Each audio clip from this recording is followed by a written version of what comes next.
মুম্বাই গেছি, তা আমার পাশে মশারির ভিতরে একটা হাজি সাহেব শুয়ে আছে, একই মসজিদে দুজনা, মাদ্রাসার আদায়ে গেছিলাম অনেকদিন আগে। তা হাজি সাহেব কিন্তু ও হিন্দি জানে না, তা আমি মশারিতে শুয়ে আছি, ও শুয়ে আছে ফজরের আগে, না খালি গায়ে মশারিতে না, দুজন দুই সাইডে কাঁথা গায়ে দিয়ে। মুয়াজ্জিন সর্বপ্রথম ঢুকে হাজি সাহেবকে বলছে, হাজি সাহেব রাতে কিছু অসুবিধা হয়েছে? ও তখন বলছে, অসুবিধা कुछ नहीं होता है, थोड़ा थोड़ा মশা কামড়াता है।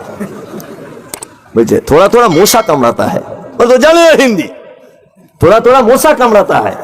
এখন এও হিন্দি বিহারি লোকে হাসছে খুব, যে মশা কামড়াতা है, আবার কেমন কথা, বুঝলেন না?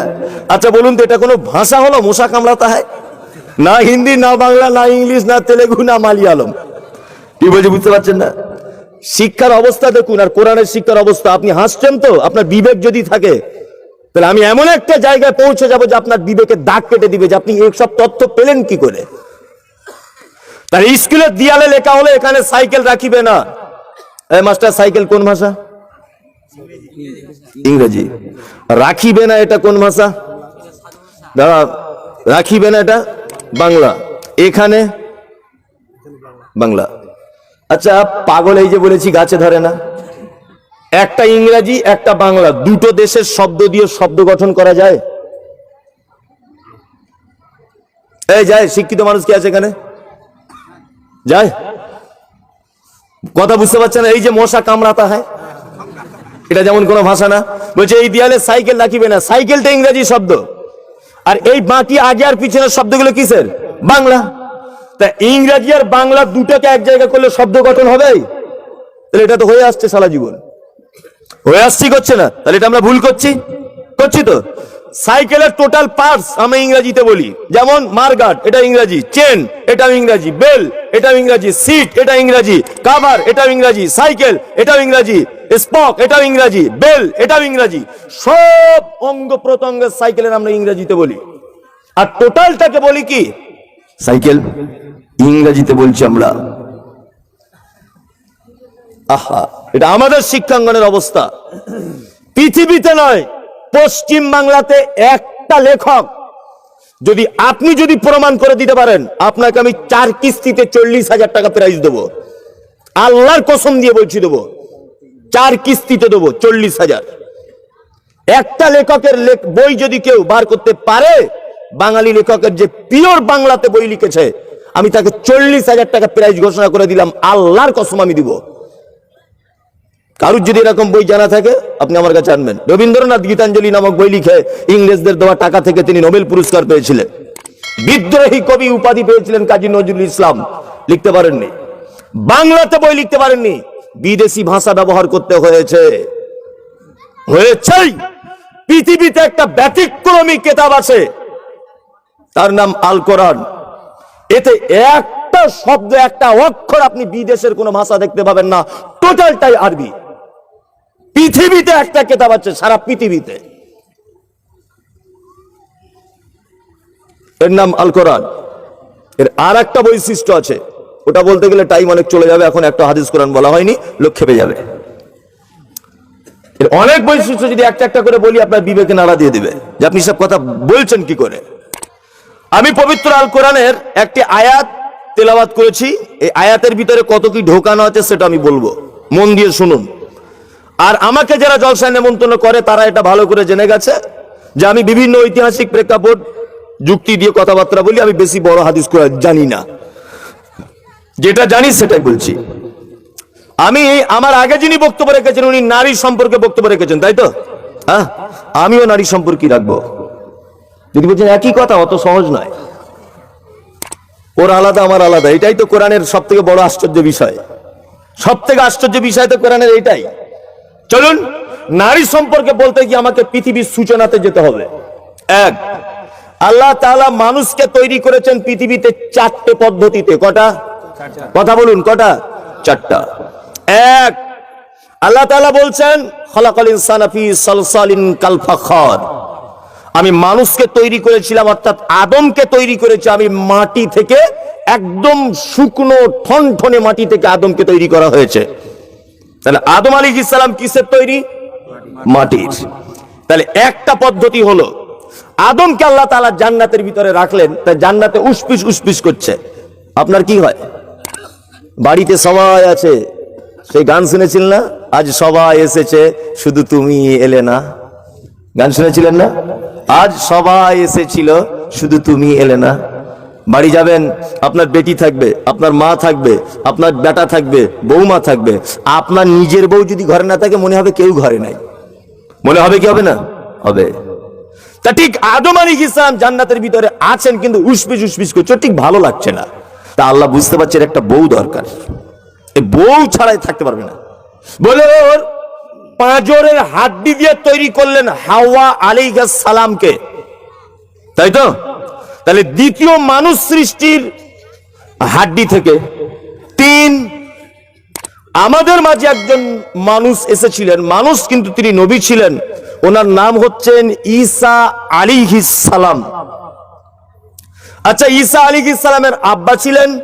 ছিলেন না, বিনা বাপের উনি জন্মগ্রহণ করেছিলেন। তাহলে বিনা বাপের জন্ম পৃথিবীতে একটা হলো। 4 পদ্ধতি, স্বামী স্ত্রী মিলনের ফলে মায়ের পেটে বাচ্চা জন্ম হয়ে পৃথিবীতে বাচ্চা আসা। আবার প্রথমে ফেরত যাচ্ছি। আচ্ছা, মাটি থেকে আল্লাহ আদম ছাড়া আর কাউকে পৃথিবীতে পাঠিয়েছেন? জানা আছে? নেই। হাওয়া ছাড়া হাড্ডি থেকে পৃথিবীতে আর কাউকে তৈরি করা হয়েছে? না। আবার বলুন, বিনা বাপে ঈসা নবী ছাড়া পৃথিবীতে আর কাউকে জন্ম দেওয়া হয়েছে? হয়নি। এই 3টে মানুষ তৈরি করার পদ্ধতি আল্লাহ তাআলা একদম মনসুখ করে দিলেন, কেটে দিলেন। একটা পদ্ধতিতে এখনো আছে, পৃথিবীতে মানুষ সৃষ্টি হচ্ছে, তার নাম স্বামী স্ত্রীর মধুর মিলন। এইবার আপনাকে আবার বলছি, আল্লাহ তাআলা পবিত্র কোরআন মাজিদে বলছেন কি, ওয়া আল্লামা আদামাল আসমাআ কুল্লাহা সুম্মা আরাদাহুম আলাল মালাইকাতি ফাকাল আম্বিউনি। আল্লাহ তাআলা ফেরেশতাদেরকে ডাকলেন, আর আদম আলাইহিস সালামকে আল্লাহ তাআলা সৃষ্টি করার পরেই পৃথিবীর সমস্ত জিনিসের নাম বলে দিলেন। কি নাম? এটার নাম আব্দুল্লাহ, এটার নাম সূর্য, এটার নাম চাঁদ, এর নাম গরু, এটা আম গাছ, ওটা জাম গাছ, এর নাম মাইক্রোফোন। পৃথিবীর প্রত্যেক জিনিসের একটা একটা একটা একটা করে নাম বলে দিলেন। আল্লাহ তাআলা ফেরেশতাদেরকে ডাকলেন, ডেকে বলছে, ফেরেশতারা তোমরা বলো এইগুলোর নাম কি? ফেরেশতারা বলছে, নাম জানি না, আপনি যেটা শিখিয়েছেন সেটাই জানি। তখন আল্লাহ তাআলা আদমকে বলছে, ফেরেশতাদেরকে বলছে, আদমকে বলছে, আদম তুমি বলো তো এইগুলোর নাম। আদম আলাইহিস সালাম নাম বলে দিলেন। তখন আল্লাহ তাআলা ফেরেশতাদেরকে বলছেন, তোমরা ওকে সিজদা করো। সবাই সিজদা করলো, ইবলিস সিজদা করলো না। এটা ঘটনা। এইবার আপনাকে বলছি, পৃথিবীতে মায়ের পদ্ধতিতে এবং বাপের পদ্ধতিতে পৃথিবীতে 2টো বাচ্চা জন্ম হয়। কটা? কটা? 2টো। একটার নাম নারী, একটার নাম পুরুষ।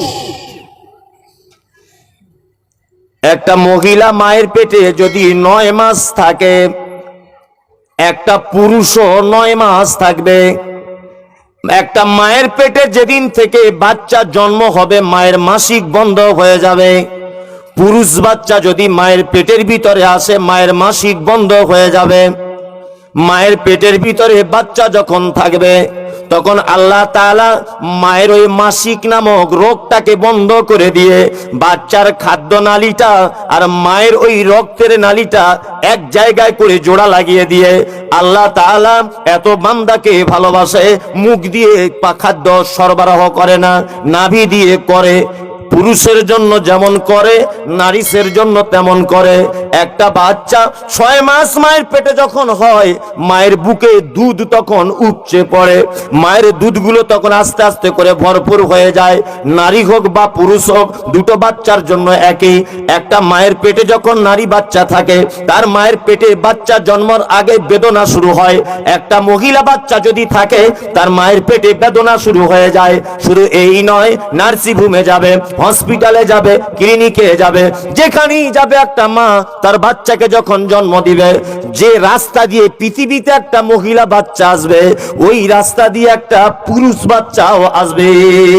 পুরুষ বাচ্চা জন্ম হলে মায়ের লজ্জাস্থান থেকে 40 দিন রক্ত বার হবে একভাবে, আর মহিলা বাচ্চা হলে একই পদ্ধতিতে, কোন রকমের পদ্ধতির ডিফারেন্স হবে না, কোনো ডিফারেন্স নাই। পৃথিবীতে আসা পর্যন্ত ডিফারেন্স হলো? এই পর্যন্ত কোনো ডিফারেন্স আছে? কোনো ডিফারেন্স নাই। এইবার পৃথিবীতে আসার পরে এই দেখুন ডিফারেন্স শুরু হচ্ছে। এক, আল্লাহ নবী বলেছেন তোমার বাচ্চা যেদিন জন্ম হবে সেই দিন নয়, 7 দিন যখন বয়স হবে তুমি আকিকা দিয়ে দাও। মহিলা হলে একটা বকরি দিয়ে দাও, ছেলে হলে 2টা দাও, তবে ছেলে হলেও একটা দেওয়া যাবে। প্রমাণ আল্লাহর নবী জনাবে রাসূলুল্লাহ সাল্লাল্লাহু আলাইহি ওয়াসাল্লামের আপন 2টা নাতি, নাম তার হাসান আর হোসেন। আল্লাহর নবী একজনের তরফে একটা বকরি আর একজনের তরফে একটা বকরি আকিকা দিয়েছিলেন, মর্মে একাধিক হাদিস রয়েছে। ধনী মানুষ যে সে 2টা বকরি দিবে তার ছেলের জন্য, গরিব মানুষ যে একটা দিবে আকিকা চলবে, একই পদ্ধতি। 2, ভালো নাম রাখতে হবে। মেয়ে হলে ওই বিউটি চলবে না, বিউটি চলবে না, আকাশ খাতুন বাতাস খাতুন চলবে না, বুঝলি না? ফিটু ফটিক রুবেল চলবে না। আল্লাহর কাছে প্রিয় নাম কি? আব্দুল্লাহ আর আব্দুর রহমান। আল্লাহু আকবার। বাচ্চার নাম রাখার আগে অবশ্যই হুজুরদেরকে একবার জিজ্ঞাসা করবেন, অবশ্যই জিজ্ঞাসা করবেন, মেয়ে হলেও ছেলে হলেও। জি, 3 নম্বরের কাজ কি? ছেলে মেয়ে দুজনের জন্য একই হুকুম কি? মাথার চুলটা 7 দিনে নেড়া করে ওই চুলের অনুযায়ী ওজন করে চাঁদি আল্লাহ রাস্তাতে সাদকা করতে হবে। আল্লাহ নবী সাল্লাল্লাহু আলাইহি ওয়াসাল্লাম তাহানিক করতেন। তাহানিক বুঝেন না? কোন আল্লাহওয়ালা মানুষের কাছে যাবেন একটা খাজুর নিয়ে বা কোনো মিষ্টি কিছু নিয়ে, ওই লোকটা আল্লাহওয়ালা লোকটা একটু চিবিয়ে ওই বাচ্চাটার মুখে দিয়ে দিবে। 7 দিনের দিন এটা করা সুন্নত, না করলে গোনা হবে না, কেউ করলে করতে পারে। আল্লাহ নবী সাল্লাল্লাহু আলাইহি ওয়াসাল্লাম এটা করতেন। আস্তে আস্তে আস্তে আস্তে করে বাচ্চাটা বড় হতে লাগলো। আমি কোন জায়গায় যাব আপনি ভালো করে বুঝবেন। আস্তে আস্তে বড় হচ্ছে, এই মাইকটা ঠিক করো, আস্তে আস্তে বড় হচ্ছে। এখন বড় হবার পরে 7 বছর যখন বয়স হলো, ক বছর? 7 বছর। আল্লাহ নবী বলছেন মুরু আওলাদাকুম বিসসালাত। নারী এবং পুরুষের একটাই হুকুম, 7 বছর বয়স হলো ওকে নামাজের ট্রেনিং তুমি দাও। মা তার বেটিকে ট্রেনিং দিবে, বাপ তার বেটাকে ট্রেনিং দিবে।